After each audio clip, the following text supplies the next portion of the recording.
Sara Webb. I'm the writer-in-residence at Dún Laoghaire, and I'm here today to share some tips about reading with babies and toddlers with Sara Keating. Sara is an arts journalist and a mother of 2 young children, and also runs the baby book clubs for us here in Dún Laoghaire. Hello, Sara. Hi, Sarah. So what tips do you have for reading with babies and toddlers? The first time that people usually introduce books to their babies is at bedtime, which is a really nice way to complement bedtime routines. It's a lovely, quiet, gentle way to have your babies focus on books. However, I would really encourage people to also begin to read and look for any opportunity to share books with your kids. It doesn't necessarily need to be something that's part of routine. If you're going to the doctor's office, pop a little book inside your changing bag.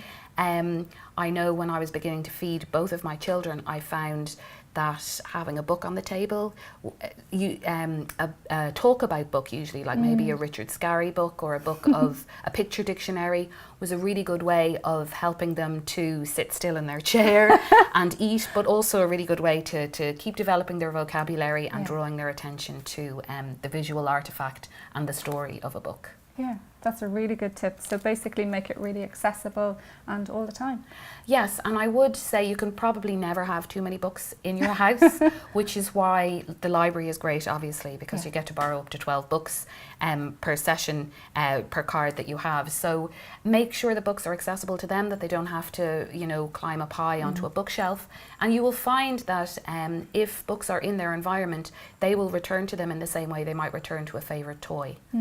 I think it's very important to introduce books before they reach school, because they start to associate books with fun and with mum and with dad and with granny and with their minder rather than with school. And Sara, what are your favourite books then for sharing with very young children, with babies and young toddlers? Do you have any particular favourites? I think one of the things that works really well with young babies in particular is pictures of other babies.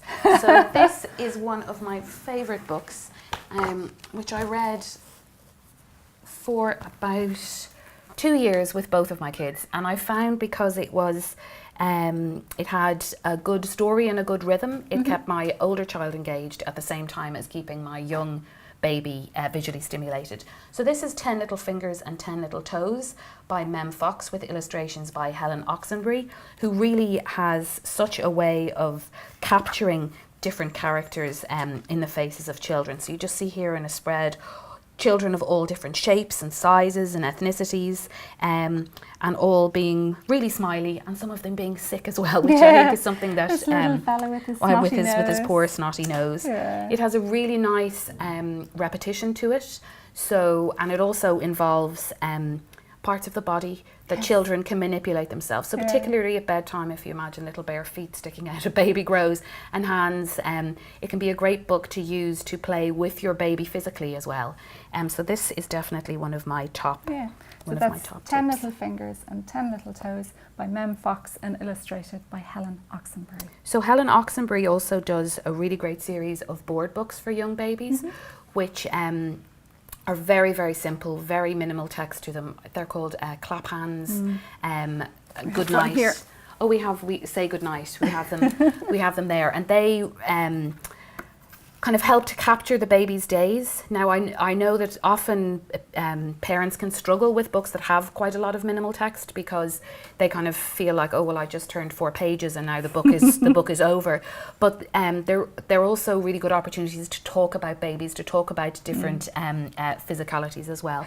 So these are, and to create your own sound effects, and also to create a little bit of imitative play with your child as well. Brilliant. Thank you, Sara.